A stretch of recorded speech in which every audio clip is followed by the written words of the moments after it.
আগামীকাল 27 এপ্রিল থেকে শুরু হচ্ছে নিউজিল্যান্ডের বিপক্ষে 3 ম্যাচের টি-20 সিরিজ। আর তার আগে হঠাৎ করেই আলোচনা রিশাদ হোসেনকে নিয়ে, যার শুরুটা সর্বশেষ ম্যাচ অর্থাৎ কিউইদের বিপক্ষে তৃতীয় ওয়ানডের সময় থেকেই। সেই ম্যাচ শুরুর আগে টসের সময় দেয়া হলো ম্যাচের একাদশ, আর তা দেখেই চক্ষু চড়ক গাছ টাইগার ক্রিকেট ফ্যানদের। একাদশ থেকে হঠাৎই বাদ দেয়া হলো রিশাদ হোসেনকে, তার পরিবর্তে সুযোগ দেয়া হলো আরেক স্পিনার তানভীর ইসলামকে। আর এমন সিদ্ধান্তের কারণে সামাজিক যোগাযোগ মাধ্যমে অধিনায়ক মেহেদী হাসান মিরাজকে পড়তে হয় কঠিন সমালোচনার মুখেও। আভাসটা পাওয়া গেছিল দ্বিতীয় ওয়ানডে থেকেই। প্রথম ওয়ানডেতে 10 ওভার বোলিং করানো হয় রিশাদ হোসেনকে দিয়ে। সেই 10 ওভারে মাত্র 44 রান খরচ করে রিশাদ শিকার করেছিলেন 2 উইকেট। তবে দ্বিতীয় ওয়ানডেতে এই লেগিকে সুযোগ দেওয়া হয় মাত্র 5 ওভার। সেই 5 ওভারে তিনি খরচ করেন মাত্র 21 রান। বিনিময়ে সাজঘরে ফেরান জশ ক্লার্কসনকে। একাদশের ষষ্ঠ বোলার হিসেবে সৌম্য সরকার সেদিন 4 ওভার বল করে খরচ করেছিলেন 27 রান।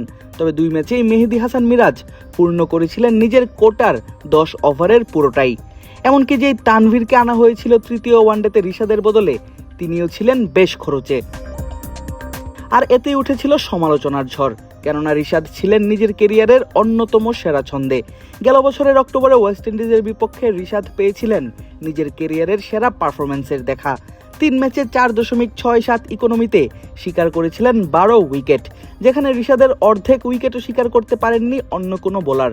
সেই সিরিজের পর অস্ট্রেলিয়ায় বিগ ব্যাশ খেলতে যান এই টাইগার লেগ স্পিনার। বাকি গল্পটা জানা সবার। স্পিনারদের মাঝে যৌথভাবে সর্বোচ্চ উইকেট শিকার করেন তিনি, হন হোবার্ট হারিকেন্সের বেস্ট প্লেয়ার। এমনকি দর্শক জরিপে হন বিগ ব্যাশের অন্যতম সেরা ক্রিকেটারও। সবার মুখেই ধ্বনিত হয় তার প্রশংসা।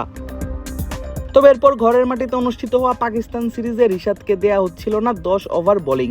দ্বিতীয় ওয়ানডেতে নিজের 10ম ওভার অবধি যেতে পারলেও প্রথম ওয়ানডেতে 2 আর তৃতীয় ওয়ানডেতে 7 ওভার করানো হয় তাকে দিয়ে। যদিও 2 ম্যাচেই নিজের 10 ওভারের কোটা ঠিকই পূর্ণ করেছেন মিরাজ। ক্যারিবিয়ান আর পাকিস্তান সিরিজের এমন ঘটনার পর নিউজিল্যান্ডের বিপক্ষে একই ঘটনার পুনরাবৃত্তি এবং শেষমেশ একাদশ থেকে বাদ দেয়া সহজভাবে নিচ্ছিলেন না দর্শকরা। নায়াসিনামাইড ও স্যালিসাইলিক সমৃদ্ধ লিলি ফেস ওয়াশ যা ফেসের ডেড স্কিন সেল দূর করে দেয় দ্বিগুণ ফাস্টার ব্রাইটেনিং।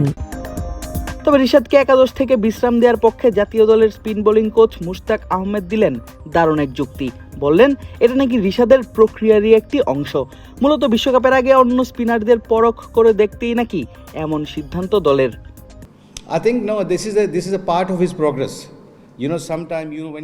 এটা রিশাদের শেখার প্রক্রিয়ারই একটা অংশ। একজন খেলোয়াড় যখন বাইরে বসে থাকে তখন তার মানসিকতা কেমন থাকে সেটা খুব গুরুত্বপূর্ণ। আন্তর্জাতিক ক্রিকেট মূলত মেজাজ এবং মানসিকতার খেলা। দক্ষতা আপনাকে এই পর্যায়ে নিয়ে আসবে, কিন্তু টিকে থাকতে হলে শক্তিশালী মানসিকতা প্রয়োজন। কোচ হিসেবে আমার দায়িত্ব তাকে মানসিকভাবে ঠিক রাখা। আসলে রিশাদ ড্রপ হয়নি, বরং আমরা অন্য স্পিনারদের পরখ করে দেখতে চেয়েছিলাম যাতে বিশ্বকাপের আগে আমাদের গভীরতা তৈরি হয়। কোচ হিসেবে এটাই আমাদের কাজ।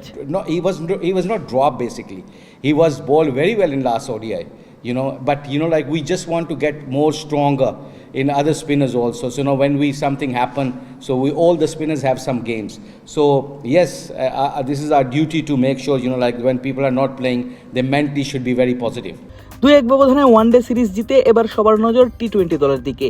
নিশ্চয়ই ওয়ানডের কথা ভুলে রিশাদ নিজেও মনোযোগ দিয়েছেন টি-20তেই। অন্তত অনুশীলনে তার প্রস্তুতি আর ফেসবুক পোস্ট দিচ্ছে সেই বার্তাটাই। আদিব আশরাফ, ক্রিক ফ্রেন্জি।